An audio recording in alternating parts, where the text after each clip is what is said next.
homem que viu o tempo. Autor, Raimundo Filho, Dedicatoria, página 3. Para Encke, o homem que viu o tempo passar como um rio infinito, que carregou o peso de milênios nos ombros, que amou intensamente e perdeu tudo, uma e outra vez, mas nunca desistiu de buscar a luz no fim da eternidade. Esta história é tua, tu que foste traído no berço da humanidade, tu que regeneraste das cinzas, das lâminas e das sombras, tu que enfrentaste a fúria de uma deusa com nada além de esperança e coragem. Que estas páginas sejam o espelho da tua jornada e que, ao fim dela, encontres enfim a paz que o tempo te negou por tanto tempo. Com admiração eterna, o narrador que ousou contar a tua história. Prólogo. A sombra que espera. Göbekli Tepe, 10.000 a.C. A noite caía sobre as colinas de pedra como um manto de obsidiana.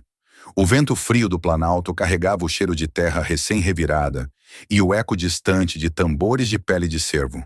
No centro do círculo de monólitos gigantescos, pilares em forma de T, esculpidos com raposas, escorpiões e aves de rapina, fogueiras crepitavam, lançando sombras dançantes que pareciam ganhar vida própria. Encke observava tudo de longe, agachado entre os arbustos espinhosos.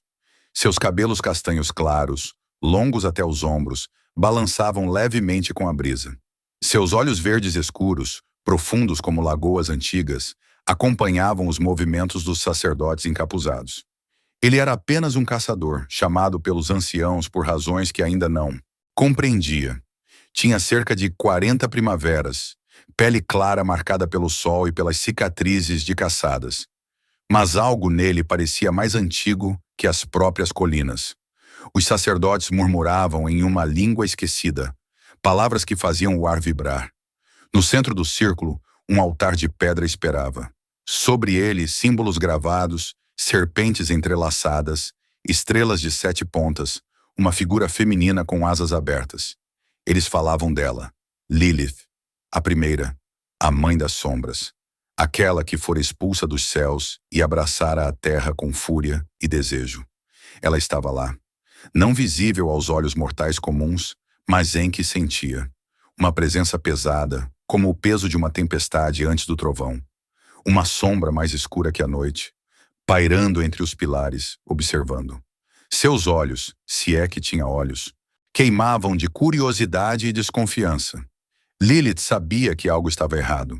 Os sacerdotes prometiam honra, prometiam um pacto de sangue para fortalecer sua linhagem. Mas as entonações eram falsas. Eles queriam roubar. Roubar o que só aos deuses pertencia, a eternidade. Um dos sacerdotes ergueu uma lâmina de obsidiana, reluzente à luz do fogo. Outro espalhou ervas secas sobre as brasas, liberando uma fumaça espessa e doce que subia em espirais até as estrelas. O círculo se fechou. Encke foi chamado para o centro. Ele avançou, descalço sobre a terra fria, o coração batendo forte, mas sem medo. Apenas uma curiosidade antiga, como se já tivesse vivido aquele momento em sonhos de vidas que ainda não eram suas. Lilith se aproximou invisível, mas tão perto que Encke sentiu o ar esfriar ao seu redor. Um sussurro quase inaudível roçou sua mente. Eles mentem, eles traem, e tu pagarás o preço. Os sacerdotes começaram o canto final. A lâmina desceu. E nas sombras além do círculo de luz, Lilith esperou. Não com paciência de deusa, mas com a fúria de quem já foi traída uma vez. E agora seria traída novamente. O tempo estava prestes a ganhar um novo prisioneiro. E ela, uma nova presa eterna. Capítulo 1. O ritual esquecido. Göbekli Tepe, 10.000 a.C. O vento cortava as planícies de Göbekli Tepe como uma lâmina de gelo, carregando consigo o cheiro de terra úmida, ervas queimadas e o sangue seco de animais sacrificados dias antes. O sol, já cansado, mergulhava no horizonte, pintando o céu de tons de ferrugem e púrpura, como se a própria natureza pressentisse o que estava por vir. As pedras gigantes, esculpidas com símbolos que desafiavam o tempo, erguiam-se como sentinelas silenciosas, testemunhas de um conhecimento que a humanidade ainda não estava pronta para compreender. Encke, o caçador, caminhava entre os pilares, seus pés descalços, sentindo cada irregularidade do chão sagrado. Ele não era um homem comum. Desde criança, seus sonhos eram visões. Cidades que ainda não existiam, torres que tocavam as nuvens, máquinas que voam como aves. Mas hoje, o ar pesava diferente. Hoje ele sentia que algo estava prestes a mudar para sempre. Por que eu? Pensou Enki, enquanto observava as sombras dançarem ao redor das fogueiras. Por que me escolheram para isso? Ele sabia que não era uma escolha aleatória. Seu sangue carregava a memória de gerações, uma linhagem que remonta aos primeiros clãs que habitavam as margens dos rios. Seu avô, um xamã, lhe contara histórias sobre os escolhidos, homens e mulheres, que em tempos de grande necessidade eram chamados para selar pactos com forças além da compreensão humana. Mas nunca lhe disseram que eles seriam deles. Uma figura emergiu das sombras, envolta em uma capa feita de peles de lobo. Era Ur-Nammu, o sacerdote mais velho, cujos olhos pareciam conter séculos de segredos. Seu rosto, marcado por cicatrizes rituais, era uma máscara de seriedade. Ele não sorria. Nunca sorria. Enki dos clãs do rio, disse Ur-Nammu, sua voz rouca como o ranger de pedras. O momento chegou. Os sonhos te prepararam. Agora, o sangue te selará. Enki sentiu um calafrio percorrer sua espinha. Ele conhecia Ur-Nammu desde criança, mas nunca o vira tão sério, tão distante. O que vocês planejam fazer comigo? Perguntou Enki, tentando manter a voz firme. Ur-Nammu estendeu a mão, revelando uma tigela de pedra cheia de um líquido escuro e espesso. Sangue misturado com cinzas. Tu serás a ponte, Enki, o guardião do conhecimento que não pode ser perdido. Conhecimento? Enki franziu a testa. Que conhecimento? Ur-Nammu não respondeu diretamente. Em vez disso, apontou para os pilares ao redor, cada um deles gravado com símbolos que pareciam pulsar à luz das chamas. Aqueles que vierem depois de ti esquecerão. Esquecerão de onde vieram, esquecerão os deuses que os criaram. Mas tu, Enki, tu lembrarás. Enki sentiu um nó se formar em seu estômago. Ele não queria ser um guardião, não queria ser uma ponte. Ele queria caçar, viver, existir sem o peso de um destino que não escolheu. E se eu recusar? Perguntou o desafiador. Ur-Nammu olhou para ele com uma expressão que misturava pena e determinação. Então outros virão, outros serão escolhidos. Mas tu, Enki, tu já foste marcado. Os sonhos te prepararam. O sangue te chamará. Enki olhou para suas próprias mãos, como se esperasse ver nelas as marcas de um destino inevitável. Ele sabia que Ur-Nammu falava a verdade. Desde que se entendia por homem, seus sonhos eram repletos de visões, cidades que ainda não existiam, pessoas que ainda não haviam nascido, vozes que sussurram segredos em línguas que ele não compreendia. E Lilith? Perguntou Enki, finalmente. O que ela tem a ver com isso? Ur-Nammu hesitou. Pela primeira vez, Enki viu um lampejo de medo nos olhos do sacerdote.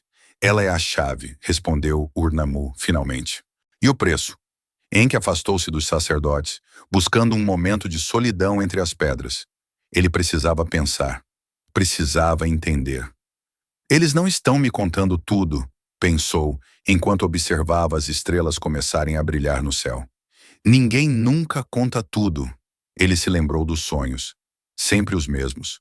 Uma mulher de asas negras, olhos vermelhos como brasas, uma voz que ecoava como 1000 ventos furiosos.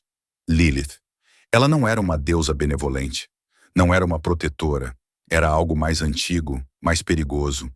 Algo que os sacerdotes temiam, mas ainda assim buscavam controlar.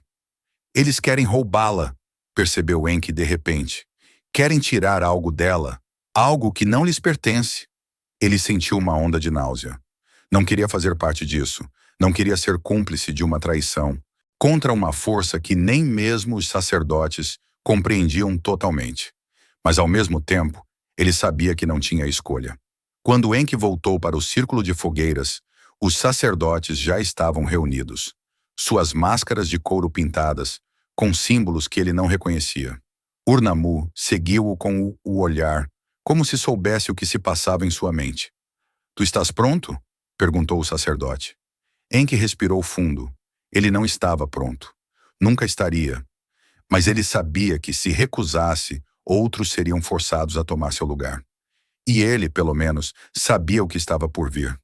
Pelo menos ele sonhara com isso. Estou, respondeu Enki, sua voz firme, apesar do medo que queimava em seu peito. Urnamo assentiu, e os outros sacerdotes começaram a cantar. Um canto antigo, gutural, que parecia vir das entranhas da terra. Enki sentiu o chão tremer levemente, como se a própria Göbekli Tepe estivesse acordando de um longo sono. Ele fechou os olhos e se preparou para o que viria. As fogueiras ardiam em um círculo perfeito ao redor do altar central de Göbekli Tepe. Suas chamas dançando em tons de azul e vermelho, como se alimentadas por algo mais do que madeira e resina. O ar estava pesado com um cheiro de sangue de cervo fresco, ervas amargas e um incenso espesso que fazia a cabeça girar. Os 7 sacerdotes, agora vestidos com mantos de pele de lobo e máscaras de couro pintadas com símbolos de olhos de rapina, moviam-se em silêncio, cada um cumprindo um papel específico no ritual. Enki, nu, exceto por uma tanga de pele de veado, foi conduzido ao centro do círculo. Seu corpo, marcado por cicatrizes de caçadas passadas, brilhava à luz das chamas, suado não pelo calor, mas pela tensão. Ele observava tudo com olhos atentos, memorizando cada detalhe, cada símbolo traçado no chão, com cinzas e sangue. Por que 7 sacerdotes? Perguntou Enki, quebrando o silêncio. Urnamo, que supervisionava a preparação de uma tigela de obsidiana cheia de um líquido escuro, olhou para ele. 7 são os clãs que selaram o primeiro pacto, respondeu o sacerdote. 7 são os portais entre este mundo e o outro. 7 são os selos que mantêm Lilith aprisionada. Enki sentiu um arrepio. Aprisionada? Ninguém jamais lhe dissera que Lilith estava presa. E por que ela está aprisionada? Insistiu. Urnamo hesitou, seus dedos tremendo levemente ao segurar. A tigela. Porque ela conhece a verdade, sussurrou. A verdade sobre a criação, sobre o que vem depois da morte, sobre como burlar o tempo. Enki sentiu o coração acelerar. Burlar o tempo. Era isso que eles queriam? Imortalidade? Antes que pudesse fazer mais perguntas, os sacerdotes começaram a cantar. Suas vozes, graves e guturais, preencheram o ar, vibrando nas pedras de Göbekli Tepe. Enki reconheceu algumas palavras, nomes de deuses esquecidos, invocações a forças primárias, mas a maioria era incompreensível, como se fossem ecoadas de um tempo anterior à linguagem humana. Cada sacerdote usava uma máscara única, pintada com símbolos que representavam as 7 faces da criação. O olho que tudo vê, o observador eterno. A serpente que devora a própria cauda, o ciclo infinito. A mulher alada, Lilith, a primeira. O homem com cabeça de touro, a força bruta. A árvore das raízes profundas, a conexão com os ancestrais. O sol e a lua entrelaçados, o equilíbrio dos opostos. A mão segurando uma chama, o conhecimento proibido. Enki observou as máscaras com fascínio e terror. Aqueles símbolos não eram apenas decorativos. Eles pulsam a luz das fogueiras, como se vivos, como se estivessem respirando. O que esses símbolos fazem? Perguntou Enki, apontando para a máscara de Urnamo, que exibia a mulher alada. Urnamo tocou a máscara com reverência.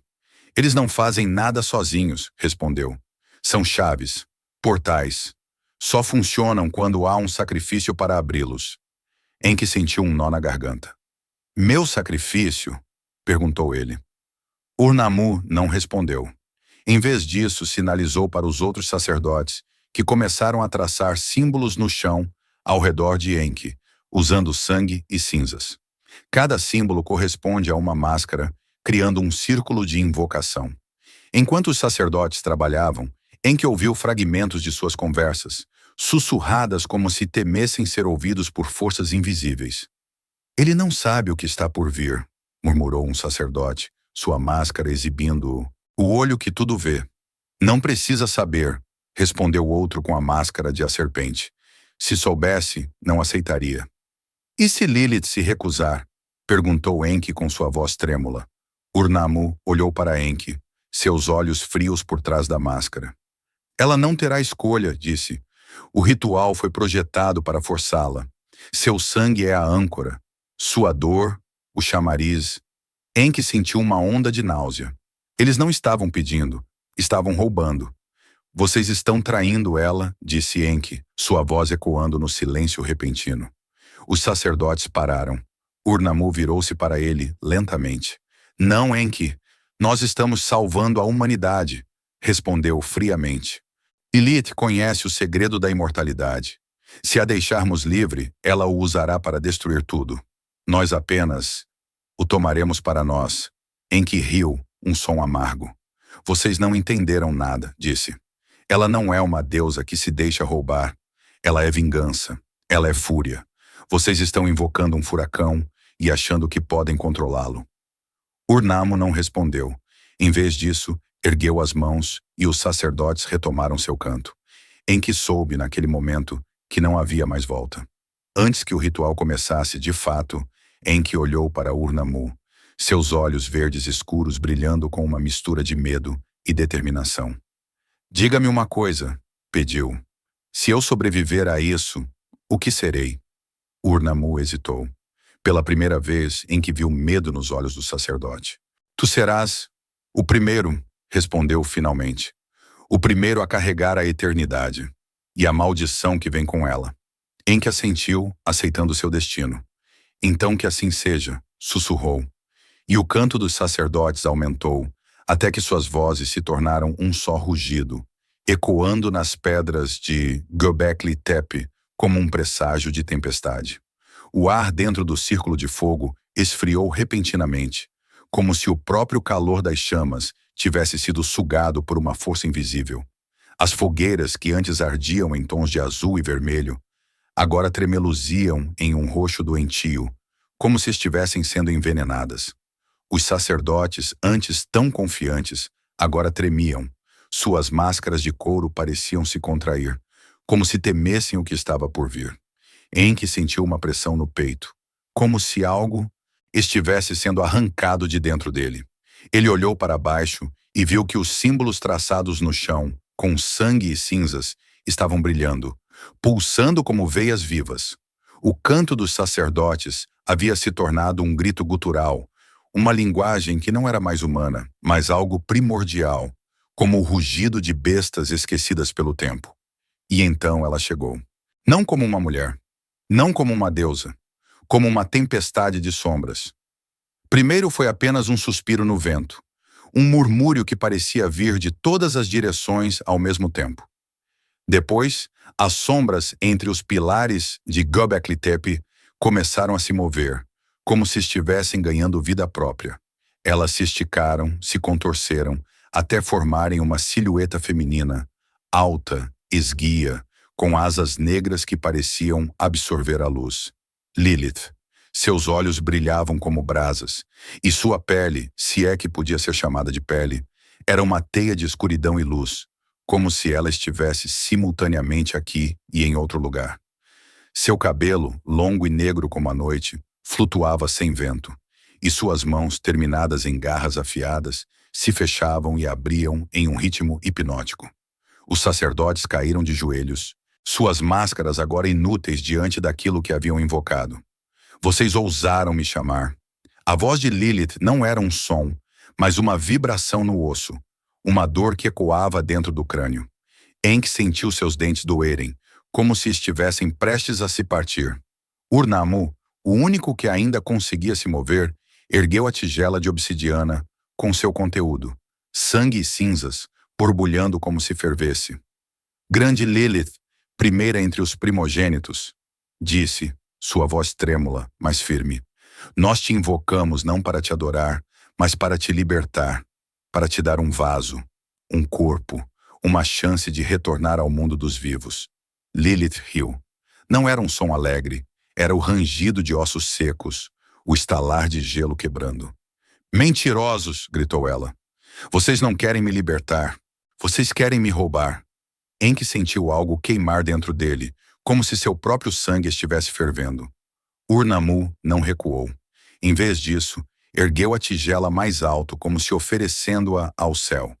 Nós te daremos um corpo, Lilith, um corpo imortal, um vaso que nunca envelhecerá, nunca morrerá. Em troca, nós tomaremos apenas um pouco de sua essência, o suficiente para garantir que nossos descendentes nunca esqueçam, que nunca morram. Lilith inclinou a cabeça como um predador observando sua presa. Vocês querem a imortalidade, disse ela lentamente, mas não entendem o preço. Nós entendemos, respondeu Ur-Nammu, sua voz agora um sussurro, e estamos dispostos a pagá-lo. Lilith estendeu a mão e as sombras ao seu redor se contorcem, formando garras gigantescas que pairavam sobre os sacerdotes. O preço não é vida, disse ela. É memória, é sanidade, é tudo o que torna vocês humanos. Os sacerdotes tremiam, mas não recuaram. Enki, no centro do círculo, sentiu algo se mover dentro dele, como se uma parte de sua alma estivesse sendo puxada para fora. Parem! Gritou Enki, sua voz ecoando nas pedras. Vocês não sabem o que estão fazendo. Ur-Nammu olhou para ele, seus olhos cheios de uma determinação fanática. Nós sabemos sim, disse. E é por isso que tu foste escolhido, Enki, porque tu és forte o suficiente para carregar esse fardo. Lilith sorriu, e seu sorriso era uma faca no escuro. Então comece o ritual, disse ela, e as sombras desceram. Enki sentiu algo se romper dentro dele, como se uma barreira invisível tivesse sido quebrada. Ele olhou para os sacerdotes, seus rostos agora tomados de terror, e soube que era tarde demais. Vocês não podem controlá-la, gritou Enki, enquanto as sombras de Lilith se enroscavam ao redor dos pilares, como serpentes. Ela vai destruir tudo. Ur-Nammu ignorou-o. Com um movimento rápido, ele derramou o conteúdo da tigela sobre o peito de Enki. O líquido, sangue, cinzas e algo mais, algo vivo, queimou sua pele, como se fosse ácido. Enki gritou, mas o som foi abafado pelo canto dos sacerdotes, que agora era um coro de agonia. Lilith estendeu as mãos e as sombras se materializaram em garras, rasgando o ar como se fosse tecido. 2 sacerdotes caíram, suas gargantas abertas em segundos, sangue jorrando como fontes. Os outros gritaram, mas não pararam o ritual. Não podiam parar. Enki sentiu algo entrar nele, como um rio de gelo e fogo. Sua visão turvou e por um instante, ele viu através dos olhos de Lilith. Viu cidades em chamas. Viu homens e mulheres gritando enquanto eram devorados por sombras. Viu a si mesmo milhares de anos. No futuro, ainda vivo, ainda sozinho, ainda amaldiçoado. Não! Rugiu Enki, mas sua voz já não era mais sua. Era uma mistura de sua própria voz e da de Lilith, um coro de dor e fúria. E então a lâmina desceu. A dor foi instantânea e infinita. A lâmina de obsidiana, negra como a noite sem estrelas, cortou sua pele como se fosse manteiga, mergulhando direto em seu peito, em direção ao coração. Enki sentiu o ar fugir de seus pulmões, o mundo girar em vermelho e preto, e por um instante pensou que tudo acabaria ali. Mas então, algo aconteceu. O sangue que jorrava de sua ferida parou no ar, como se tivesse sido congelado pelo tempo. Enki olhou para baixo, incrédulo, enquanto via as bordas da ferida começarem a se fechar, como pétalas de uma flor se abrindo ao contrário. Seu coração, perfurado pela lâmina, pulsou uma vez, 2 vezes, e de repente, ele sentiu o ar encher seus pulmões novamente. Os sacerdotes recuam, horrorizados. "O que nós fizemos?" gritou um deles, sua máscara de o homem com cabeça de touro, agora manchada de sangue. Ur-Nammu tremia, seus olhos arregalados. Isso não era suposto acontecer, sussurrou.